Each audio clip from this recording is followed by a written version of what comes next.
2026 നിയമസഭാ തെരഞ്ഞെടുപ്പിൽ വളരെ ശ്രദ്ധയോടെ ആളുകൾ നിരീക്ഷിക്കുന്ന മണ്ഡലങ്ങളിൽ ഒന്നാണ് തിരുവനന്തപുരത്തെ വട്ടിയൂർക്കാവ്. തൊട്ടടുത്ത് നേമമുണ്ട്. അവിടെയും ഇതുപോലെ തന്നെ വളരെ ശക്തമായ മത്സരം നടക്കുന്നുണ്ട്. പല മണ്ഡലങ്ങളുമുണ്ട്. അതിൽ പ്രത്യേകിച്ച് വട്ടിയൂർക്കാവ് പ്രധാനമാകുന്നത് അവിടെ ത്രികോണ മത്സരമാണ് നടക്കുന്നത് എന്നാണ്. സിറ്റിംഗ് MLA VK പ്രശാന്തും UDF സ്ഥാനാർത്ഥിയായി അതിശക്തനായ അവിടുത്തെ മുൻ MLA K മുരളീധരനും BJPയുടെ NDA സ്ഥാനാർത്ഥിയായി വരുന്നത് ശ്രീലേഖ IPSുമാണ്. ഈ മൂന്ന് പേരും വലിയ സ്ഥാനാർത്ഥികളാണ്. വലിയ സ്ഥാനാർത്ഥി എന്ന് പറഞ്ഞാൽ വളരെ പ്രസിദ്ധരാണ്. ഒരാൾ സിറ്റിംഗ് MLA എന്നുള്ള നിലയ്ക്കാണെങ്കിൽ മുരളീധരൻ ജയന്റ് കില്ലർ എന്ന അർത്ഥത്തിൽ കേരളത്തിന്റെ എല്ലാ ഭാഗത്തും പോയി മത്സരിച്ച് ജയിക്കാൻ കഴിയുന്ന ആൾ എന്നാണ്. അദ്ദേഹം വട്ടിയൂർക്കാവ് MLA ആയിരുന്നു ഒരു ഘട്ടത്തിൽ. വട്ടിയൂർക്കാവ് MLA ആയി അദ്ദേഹം അതിനിടയ്ക്കാണ് വടകര മത്സരിക്കാൻ പോകുന്നത്. വടകര പാർലമെന്റിലേക്ക് മത്സരിച്ച് ജയിച്ചു. അതിന്റെ ഫലമായി വട്ടിയൂർക്കാവ് ഉപതെരഞ്ഞെടുപ്പ് വന്നു.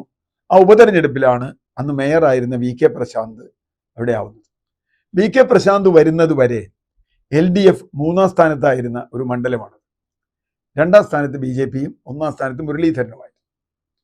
മുരളീധരൻ പോയതോടുകൂടി അവിടെ കോൺഗ്രസ് ദുർബലമാവുകയും പിന്നെയുള്ള തെരഞ്ഞെടുപ്പിൽ BJP 2ാം സ്ഥാനത്ത് വരികയും കോൺഗ്രസിന് ശക്തരായ സ്ഥാനാർത്ഥികൾ ഇല്ലാതെ വന്ന് പലപ്പോഴും ഒരു ദുർബലരായ കോൺഗ്രസ് സ്ഥാനാർത്ഥികളാണ് അവിടെ ഉണ്ടായിരുന്നത്. പഴയ CPMന്റെ സ്ഥിതിയിലേക്ക് കോൺഗ്രസ് എത്തുകയും അങ്ങനെ BJPക്ക് സാധ്യതയുള്ള A ക്ലാസ് മണ്ഡലങ്ങളിൽ ഒന്നായി വട്ടിയൂർക്കാവ് മാറുകയും ചെയ്തു. ഇപ്പൊ തെരഞ്ഞെടുപ്പിൽ കാണുന്ന ചിത്രം വളരെ വിചിത്രമാണ്. മുരളീധരൻ ഒരു വലിയ സാധ്യത തന്നെയാണ്, ഒരു സംശയം ആർക്കുമില്ല. കാരണം മുരളീധരന്റെ ബന്ധങ്ങൾ, മുരളീധരന്റെ രീതി, ഏറ്റവും ക്ലാരിറ്റിയോടുകൂടി കാര്യങ്ങൾ പറയാൻ കഴിയുന്ന ഒരു രീതി, കോൺഗ്രസ്സിൽ അദ്ദേഹത്തിനുള്ള ഒരു സ്ഥാനം, ഇനി ഒരു ഭരണം വന്നാൽ തീർച്ചയായും മന്ത്രിയാകും എന്ന ഉറപ്പ്, ഇതൊക്കെയുള്ള ആളാണ് K മുരളീധരൻ. കരുണാകരന്റെ മകൻ എന്ന രീതിയിലുള്ള അടവ് തന്ത്രം, സാമൂഹ്യ ശക്തികളുമായുള്ള അദ്ദേഹത്തിന്റെ കൊടുക്കൽ വാങ്ങലുകൾ, ബന്ധങ്ങളൊക്കെ ഉണ്ട്. പക്ഷെ VK പ്രശാന്ത് ഒരു ചെറിയ മീനല്ല. അദ്ദേഹം മേയറായിരുന്നു. അവിടെ 3ാം സ്ഥാനത്തിരുന്ന പാർട്ടിയെ 1ാം സ്ഥാനത്ത് കൊണ്ടുവന്ന് അവിടെ MLA ആയ ആളാണ്. പ്രശാന്ത് ബ്രോ എന്ന അർത്ഥത്തിൽ വലിയ തോതിൽ സ്വീകാര്യനാണ്. വികസന പ്രവർത്തനങ്ങളുടെ കാര്യത്തിലൊക്കെ അദ്ദേഹത്തിന് കുറേ അവകാശവാദങ്ങളുണ്ട്. അതവിടെ നിൽക്കട്ടെ. ശ്രീലേഖ ചെറിയ മീനായതുകൊണ്ടല്ല, ശ്രീലേഖ ആയതുകൊണ്ടാണ് പ്രശ്നം. എന്താ അവിടെ സംഭവിക്കുക? ശ്രീലേഖ അവിടെ നിലവിലുള്ള BJPയുടെ സംഘടനയുമായി പോലും വേണ്ടത്ര സ്വരച്ചേർച്ചയിലല്ല ഉള്ളത്. അതുകൊണ്ട് തന്നെ മോഡി അവിടെ വന്നപ്പോൾ ഒരു മൂലയ്ക്ക് പോയി നിൽക്കുന്ന ഒരു ശ്രീലേഖയാണ് നമ്മൾ കണ്ടത്. കാരണം അവർക്ക് മേയർ സ്ഥാനം കിട്ടുമെന്ന് പറഞ്ഞു, മേയർ സ്ഥാനം കിട്ടിയില്ല. മേയർ സ്ഥാനം കിട്ടാതെ വന്നപ്പോൾ VV രാജേഷ് മേയറായപ്പോൾ പിണങ്ങി ഈ സാധാരണ ആളുകൾ നിൽക്കുന്ന പോലെ പോയി നിന്ന് ഉടക്കുണ്ടാക്കിയ ആളാണ് ഈ ശ്രീലേഖ. അതുകൊണ്ട് തന്നെ ശ്രീലേഖയ്ക്ക് BJPയുടെ മുഴുവൻ വോട്ടുകളും വീഴാൻ സാധ്യതയില്ല എന്ന് ഒരു ശ്രുതി ആദ്യം മുതലേ ഉണ്ട്. എൻ്റെ കണക്കിൽ ശ്രീലേഖ 3ാം സ്ഥാനത്തുള്ള സ്ഥാനാർത്ഥിയാണ്. അതാണ് എൻ്റെ റീഡിങ്. അത് സംബന്ധിച്ച് അങ്ങനെ വരുമ്പോൾ കഴിഞ്ഞ ലോക്സഭാ തെരഞ്ഞെടുപ്പിൽ 1ാം സ്ഥാനത്ത് വന്ന പാർട്ടി BJPയാണ്. രാജീവ് ചന്ദ്രശേഖരനായിരുന്നു ലോക്സഭാ തെരഞ്ഞെടുപ്പിൽ അവിടെ ലീഡ്.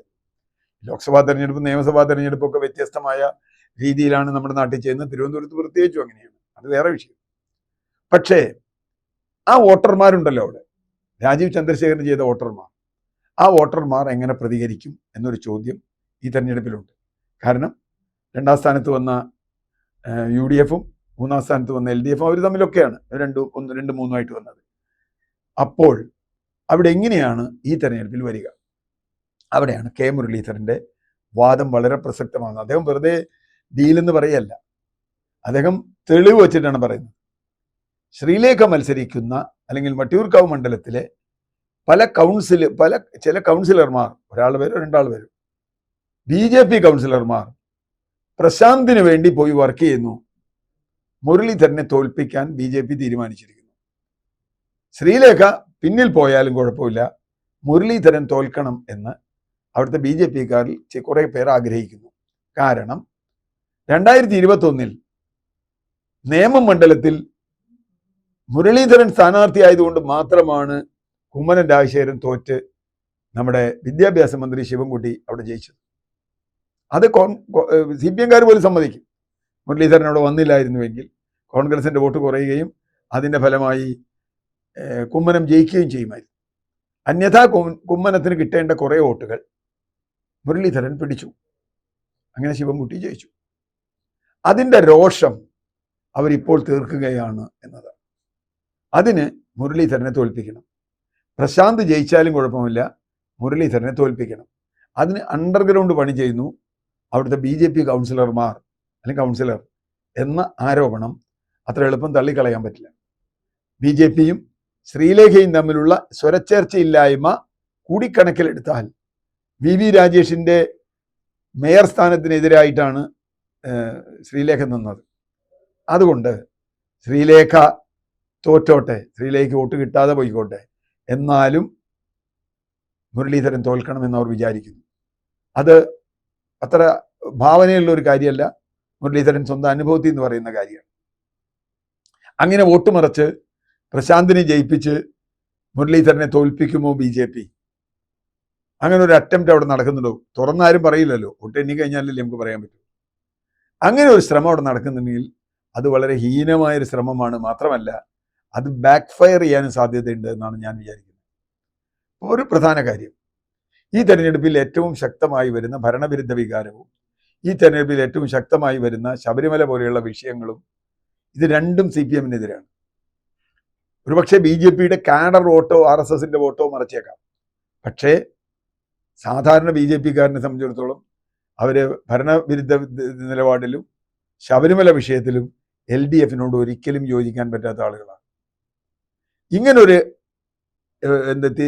കുത്തിത്തിരിപ്പ് ശ്രമം അവിടെ നടത്തിയാൽ അതിൻ്റെ ഫലം വട്ടിയൂർക്കാവിൽ മുരളീധരൻ്റെ വലിയ വിജയമായിരിക്കുമെന്നാണ് ഞാൻ കാണുന്നത്. കാരണം വോട്ട് മറിക്കാൻ തീരുമാനിച്ചാൽ അത് ആർക്ക് മറിക്കണമെന്ന് ചെയ്യണമെന്നാ തീരുമാനിക്കുക. കൗൺസിലർ പോയിട്ട് അത് നമുക്ക് ഇയാൾക്ക് ചെയ്യാം, അയാൾക്ക് ചെയ്യാമെന്നൊക്കെ പറഞ്ഞു. അതുകൊണ്ട് മറ്റൊരു രീതിയിൽ പറഞ്ഞാൽ പ്രശാന്ത് മുന്നിലാണ് എന്ന് പറയുന്ന ഘട്ടത്തിൽ പോലും ഇത്തരം ചില ഇടപെടലുകൾ വലിയ തോതിൽ മുരളീധരന് സഹായമാകും എന്നാണ് അന്തിമ വിശകലനത്തിൽ ഞാൻ കണക്കാക്കുന്നത്.